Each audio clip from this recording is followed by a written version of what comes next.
Hello students, আমি স্বাগতা। আচার্যর তরফ থেকে আজকে তোমাদের জন্য নিয়ে এসেছি নবম শ্রেণীর তৃতীয় অধ্যায় পৃথিবী পৃষ্ঠের কোন স্থানের অবস্থান নির্ণয়, এই অধ্যায়টির প্রথম অংশ। শুরুতেই আমরা এই অধ্যায়ের মধ্যে আজকে আলোচনা করব অক্ষাংশ, অক্ষরেখা এবং কোন স্থানের অবস্থান নির্ণয় সম্পর্কে। অবস্থান নির্ণয় বলতে কি বুঝি? অবস্থান নির্ণয় দুটি পদ্ধতি আছে, আপেক্ষিক অবস্থান এবং প্রকৃত অবস্থান। আপেক্ষিক অবস্থান বলতে বোঝায় মূলমধ্যরেখা এবং নিরক্ষরেখার সাপেক্ষে যখন কোনো স্থানের মান নির্ধারণ করা হয় তাকে বলা হয় আপেক্ষিক অবস্থান। এবং প্রকৃত অবস্থান বলতে বোঝায় কোনো বস্তু যে জায়গায় রয়েছে সেটি হলো তার প্রকৃত অবস্থান। আপেক্ষিক অবস্থান নির্ণয়ের জন্য কৌণিক মান এবং রৈখিক মানের প্রয়োজন হয়। কৌণিক মান কাকে বলে? কৌণিক মান বলা হয় যখন মূলমধ্যরেখার কেন্দ্রবিন্দু এবং নিরক্ষরেখার কেন্দ্রবিন্দু কোনো স্থানের সাথে সরল রেখা করে অবস্থান করে, সেই দুটি স্থানে যখন নতুন কোণ উৎপন্ন হয় তাকে বলা হয় কৌণিক মান। অর্থাৎ সেই কোণটার যে মান তাকে আমরা বলছি কৌণিক মান। রৈখিক মান বলতে আমরা বলছি সমতল পৃষ্ঠে দুটি স্থানের বিন্দুর মধ্যে যখন যে দূরত্ব নির্ধারণ করা হয় তাকে বলা হয় রৈখিক মান। কৌণিক মান নির্ধারণ করা হয় ডিগ্রি, মিনিট, সেকেন্ড প্রভৃতি এককের দ্বারা এবং রৈখিক মান নির্ধারণ করা হয় মিটার, সেন্টিমিটার, ইঞ্চি প্রভৃতি এককের দ্বারা।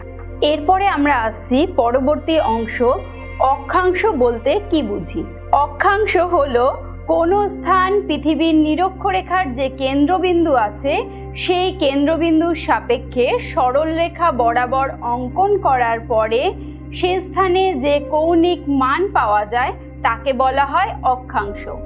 অক্ষাংশ সাধারণত 90 ডিগ্রি, 0 ডিগ্রি, 60 ডিগ্রি প্রভৃতি অক্ষাংশ হয়ে থাকে।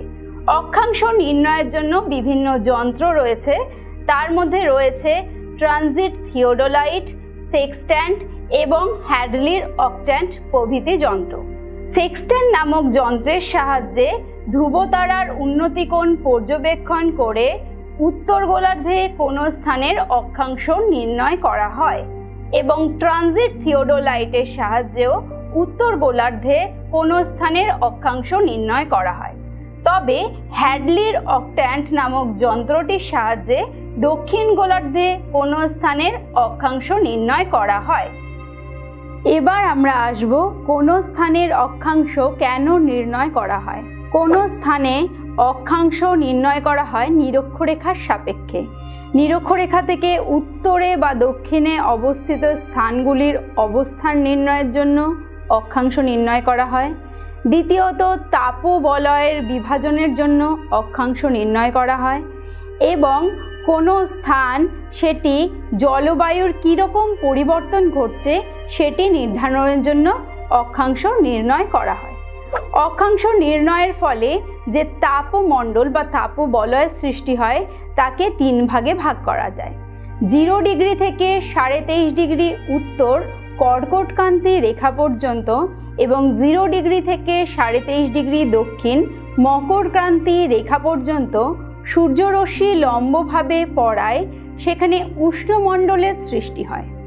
এরপরে 23.5 ডিগ্রি উত্তর কর্কটক্রান্তি রেখা থেকে সুমেরুবৃত্ত 66.5 ডিগ্রি উত্তর রেখা পর্যন্ত স্থানে এবং 23.5 ডিগ্রি দক্ষিণ মকরক্রান্তি রেখা থেকে 66.5 ডিগ্রি দক্ষিণ কুমেরুবৃত্ত রেখা পর্যন্ত স্থানে সূর্যরশ্মি তুলনামূলক তির্যকভাবে পৌঁছানোর জন্য সেখানে নাতিশীতোষ্ণ মণ্ডল লক্ষ্য করা যায় এবং শেষে 66.5 ডিগ্রি উত্তর সুমেরুবৃত্ত থেকে 90 ডিগ্রি উত্তর সুমেরু বিন্দু পর্যন্ত এবং 66.5 ডিগ্রি দক্ষিণ কুমেরু বৃত্ত থেকে 90 ডিগ্রি দক্ষিণ কুমেরু বিন্দু পর্যন্ত স্থানে সূর্যরশ্মি অতি তির্যকভাবে পৌঁছানোর জন্য সেখানে হিমমণ্ডল লক্ষ্য করা যায়।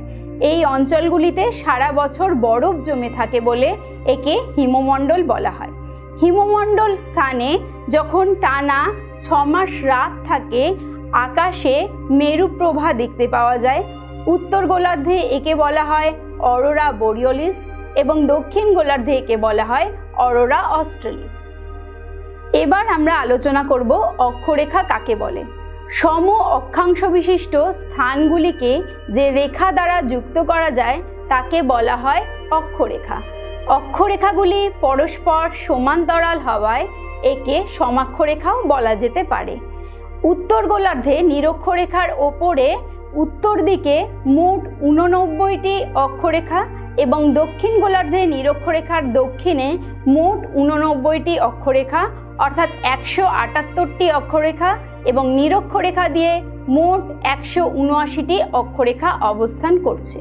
এবং সুমেরু যেটা বিন্দু একটি, এটি কোনো অক্ষরেখা নয়।